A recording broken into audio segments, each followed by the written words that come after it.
കടലിൽ കാണാതായവരെ കണ്ടെത്തുന്നതിനുള്ള നടപടികൾ ആരംഭിച്ചു. വിഴിഞ്ഞത്ത് മന്ത്രി CP ജോണും വിൻസെന്റ് MLAയും സന്ദർശിച്ച് തുടർ നടപടികൾ സ്വീകരിച്ചു.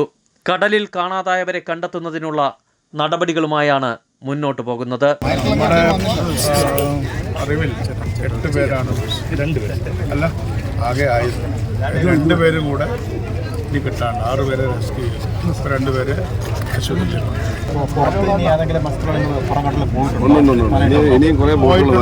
ആൾക്കാർ വരാനുണ്ട്. അതിപ്പോൾ അറിഞ്ഞുകൊണ്ടിരിക്കുന്നില്ല. അപകടത്തിൽ പെട്ടതായിട്ടുള്ള 8 ആളെ നമ്മൾ 6 ആളെ റെസ്ക്യൂ ചെയ്തു. ണ്ടെന്നൊക്കെ നമുക്കുള്ളത് കണക്ക് കിട്ടുന്നത്. ഓരോ സ്ഥലങ്ങളിലും ഫിഷറീസ് ഡിപ്പാർട്ട്മെന്റ് അവിടെ നിന്ന് പോയവരുടെ കണക്കിലെടുക്കുന്നുണ്ട്. 12 മണിയോടുകൂടി കുറേയൊക്കെ വരും എന്നുള്ളത് തന്നെയാണ് നമ്മുടെ പ്രതീക്ഷ. കട്ടമരങ്ങൾ പോയിട്ടുണ്ട്. ഇന്നലെ കാറ്റിൻകൂടിലും ഏകദേശം ഒരു 10ഓളം പേര്, നിലവിൽ 10ഓളം പേര് മിസ്സിംഗ് ആണ്. അതിലൊരു 3ഓളം പേര് നെല്ല് കൊണ്ടുവന്നിട്ടുണ്ട്. അതിലധികം ആകാനാണ് ചാൻസ്. കാരണം പല ഇടവകളിലും പല പ്രദേശങ്ങളിലും ഈ സമയത്തും എത്തിച്ചേർന്നില്ലെങ്കിൽ മാത്രമേ ഇനിയും മിസ്സിംഗ് ആണെന്ന രീതിയിൽ ചെയ്യാൻ പറ്റുള്ളൂ. ഇപ്പോഴും ഒരു വ്യക്തി വന്ന് പറഞ്ഞു 3ഓളം പേര്, പൂന്തറയുള്ള 3ഓളം പേര് ഇവരെയും അവിടെ എത്തിപ്പെട്ടിട്ടില്ല. നെല്ല കണക്കനുസരിച്ച് 10ഓളം പേര് മിസ്സിംഗ് ആണ്.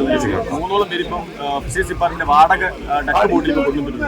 പക്ഷെ അതേസമയം ഇവിടെ കേരള സർക്കാരിന് ഒരു ബോട്ട് ഇവിടെ കിടപ്പുണ്ട്. നിലവിൽ ഒരു പ്രതീക്ഷ നടപ്പുണ്ട്. ഈ ബോട്ട് നിലവിൽ റെസ്ക്യൂവിന് വേണ്ടി ഉപയോഗിക്കാൻ പോലും പറ്റാത്ത കണ്ടീഷനാണ് കിടക്കുന്നത്. ഈ ഹാർബറിന്റെ വെളിയിൽ പോലും ഈ റെസ്ക്യൂ ഉപയോഗിക്കാൻ പറ്റുന്നില്ല. പക്ഷേ ഇപ്പൊ വാടകയ്ക്കുള്ള ബോട്ട് ഉപയോഗിച്ചിട്ടാണ് ഇപ്പോൾ 3ഓളം പേര് തിരിച്ചു ഇവിടെ കൊണ്ടുവന്നിരിക്കുന്നത്.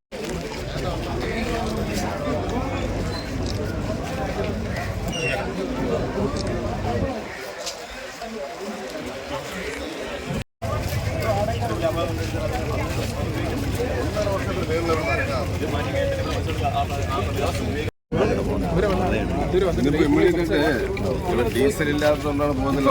ഡീസൽ വന്നു, ഡീസൽ നിറച്ചത് ഇപ്പോൾ ഇറങ്ങാണ്.